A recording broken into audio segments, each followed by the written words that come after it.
अमरीकी जरीदे national interest ने पाकिस्तान की अस्करी महारत, सऊदी माली वसाइल और तुर्क दिफाई सनत के इम्तजाज को मजबूत नए दिफाई सनती मरकज़ की बुनियाद करार दिया।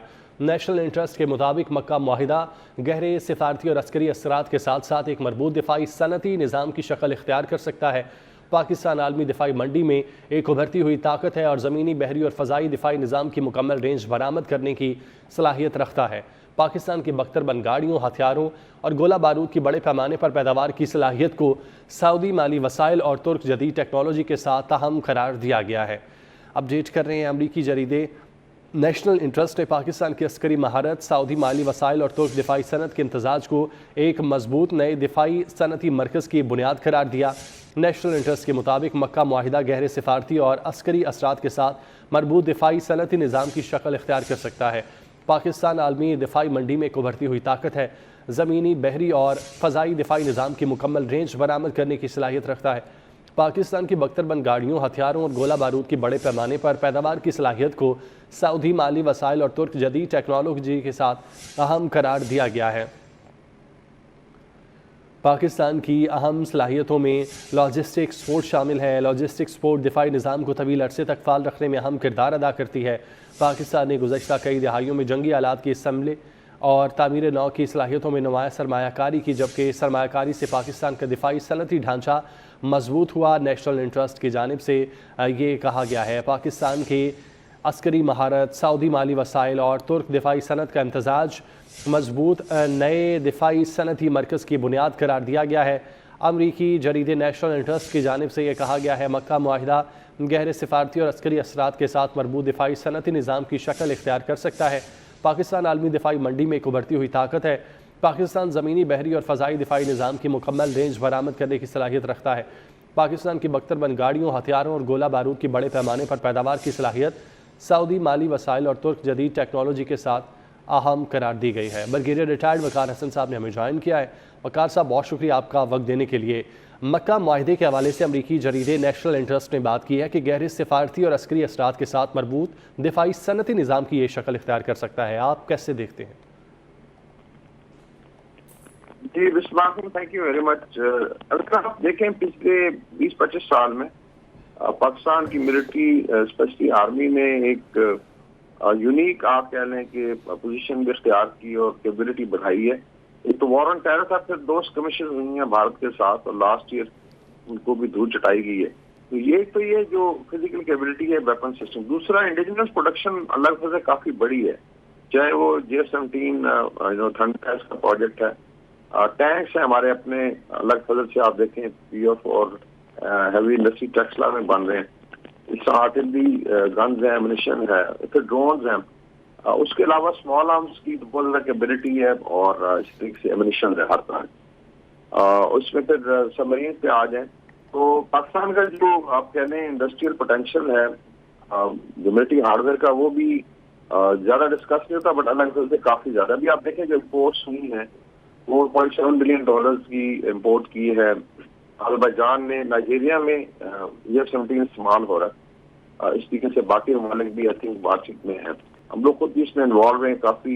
आप इवन चले go to African country like Zimbabwe, वहाँ पे हमारे लोग वहाँ पे ट्रेनिंग दे रहे हैं। हायर डिफेंस एजुकेशन है और NDU हो, स्टाफ कॉलेज हो, पाकिस्तान की जितने इदारे यहाँ पे बड़ी तादाद में बाहर से आते हैं लोग, जो 2 ममालिक हैं। तो इसी तरीके से मिडिल ईस्ट में हमारी फोर्सेज ऑलरेडी ट्रेन कर रही हैं और कोऑपरेट भी कर रही हैं। फिर स्ट्रेटजी फॉर्मुलेशन है, तो जो मिलिट्री इंडस्ट्रियल सिस्टम है इसके बड़ी आप कह रहे बहुत सारी जेतें होती हैं, तो उसमें अलग फल से पाकिस्तान की मिलिट्री ने कैपेबिलिटी शो की। फिर मिसाइल्स हैं, उसके अलावा जो है आप कह लें कि पीसफुल न्यूक्लियर टेक्नोलॉजी है। मेरे ख्याल में यही उन्होंने पॉइंट आउट किया है कि जो कैपेबिलिटी बिल्ड की गई है इसकी तो मार्केट भी बनेगी और दूसरा जो 2 ममालिक से फायदा उठा सके। फिर ज्वाइंट प्रोडक्ट्स हैं, लाइक यहाँ तुर्किया में अलग फजल से हाईटेक एयरक्राफ्ट पे काम हो रहे हैं, इसमें पाकिस्तान भी शामिल है। इसी के सऊदी अरेबिया भी चाहता है कि जो डिफेंस प्रोडक्शन है वहाँ पे शुरू हो, जिसमें पाकिस्तान की जो मिलिट्री इंजीनियर है वो काम करें। फिर इंफ्रास्ट्रक्चर डेवलपमेंट है, WTO ने बड़ी कैपेबिलिटी इवन अफ्रीका में रोड्स बनाई है। तो ये आई थिंक एक उस तरफ इशारा है कि जो डिफेंस फैक्टर्स की फिर इकोनॉमिक डिविडेंड्स होंगे। और मिलिट्री हार्डवेयर की एक्सपोर्ट आपको पता है बहुत कम ममालिक हैं जो करते हैं। भारत का भी देख लें, जिसने तेजस समोसा जहाज बनाया था, اور اس کو کوئی لینا نہیں چاہتا، کیونکہ ہمارے جو جہاز ہیں چیزیں بیٹر ٹیسٹڈ ہیں. تو انشاءاللہ تعالیٰ آپ دیکھیں گے 14 اگست کو بھی کچھ چیزیں ڈسپلے ہوں گی کہ ہر لحاظ سے پاکستان جو ہے ایک نئے زون میں داخل ہوگا، اور اس میں ڈیفینیٹلی پاکستان فورن ایکسچینج بھی آئے گا، اور پھر آپ کا جو ہے مارکیٹ بنے گی آپ کی ملٹری ہارڈ ویئر کی. اچھا سر، ہم نے دیکھا کہ پاکستان نے عسکری طور پر بھارت کے خلاف جنگ میں خود کو منوایا تھا، پھر سفارتی کامیابی حاصل کی ایران اور امریکہ مذاکرات میں، جو کہ ابھی بھی جاری ہیں. سعودی عرب کو ہم دیکھیں تو وہ امریکہ کے زیادہ قریب سمجھا جاتا ہے، لیکن سعودیہ کا پاکستان کے ساتھ اس طرح کا معاہدہ کیا پاکستان کے وقار میں مزید اضافہ کرے گا؟ جی بالکل. ایک تو بائیلیٹرل ریلیشن بڑا پرانا ہے. دیکھیں ہماری ایون جو سعودی عربیہ پاکستان کی ڈیفینس کوآپریشن 60 میں شروع ہوئی تھی، تب بھی یمن میں گڑبڑ ہوئی تھی اور پاکستان نے بھی ہیلپ کیا تھا. پھر خانہ کعبہ میں ایک انفارچونیٹ واقعہ تھا 1975 میں، پاکستان جیسے بھی وہاں پہ گئے تھے. اس کے بعد جو ہے آپ دیکھیں ریگولرلی پاکستان کی فورسیں وہاں اسٹیشن بھی رہی ہیں ٹریننگ کے لیے. اس طرح تبوک میں ہمارے 2 بریگیڈ رہے اس زمانے میں. تو یہ تو ایک آپ کہہ لیں ایوالونگ ریلیشن شپ ہے. جو ٹائم گزرتا گیا، پھر گلف میں جب سچویشن کریٹ ہوئی کہ انسیکیورٹی ہے کہ شاید سپر پاور اس طریقے سے آپ کا ڈیفینس کی ذمہ داری نہیں لے سکتی، تو وہاں پہ پھر آلٹرنیٹ دیکھے گئے. اور آپ دیکھیں گے کہ یہ چیزیں انشاءاللہ ایکسپینڈ کریں گی، اور ڈیفینیٹلی پاکستان کے وقار میں اضافہ. آپ ان سب بول آ جائیں، آپ ریاض چلے جائیں، آل اکراس پاکستان کا فلیگ آپ کو اگر بھائی آپ جائیں تو 3 جھنڈے اور نارملی آپ دیکھیں گاڑی میں Pakistan that shows kind of respect, weight, or they consider it as our brothers.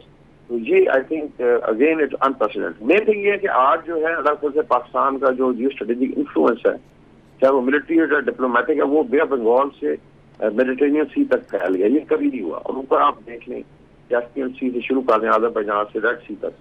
تو یہ آئی تھنک اللہ سے اس کے ڈویڈنڈز، اللہ کی مدد رہی، عوام کی سپورٹ اور ملٹری لیڈرشپ نے ڈلیور کیا. اور میرے خیال میں اس میں لیڈرشپ کا رول بہت اہم رہا ہے، جو نیشنل انٹرسٹ میگزین نے بھی آئی تھنک لکھا ہے، اسپیشلی ملٹری ڈپلومیسی ہے.